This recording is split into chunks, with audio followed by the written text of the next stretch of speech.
Hey everyone, and welcome to Windows Report, and in this video I'll show you what to do if your USB device is not recognized on both Windows 10 or Windows 11 in 2024. So the first solution that you should always take in consideration is to use the hardware and devices troubleshooter if it's still available on your operating system. Press the Windows button, type in cmd, then run command prompt as an administrator.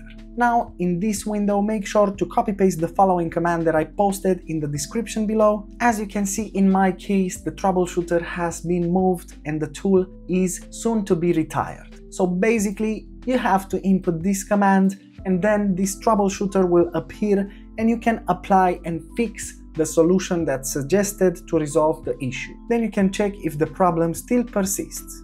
Moving on, another useful solution is to update the chipset drivers. Right-click the Windows button, then select Device Manager from the context menu, and in here make sure to expand System Devices. Make sure to locate the chip that you have in here, which is specific for your computer, then make sure to right-click on it and select the Update Driver option.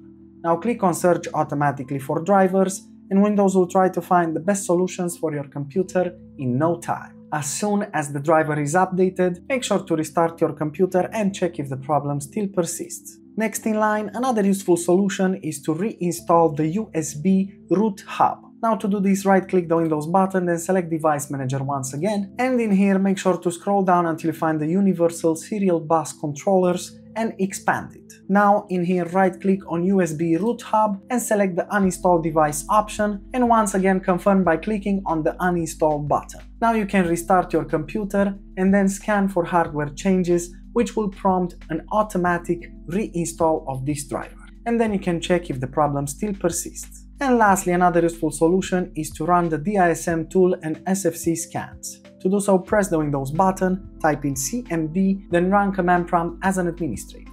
Now in here, simply copy-paste the following commands that I posted in the description below, but press enter after each command. Note that the scans can take a bit of time, so don't lose your patience. Afterwards, restart your computer and check if the problem still persists. And that's it, super simple, isn't it? Of course, if this video helped you, make sure to hit the like button and subscribe to our channel for more quality content. Thanks for watching.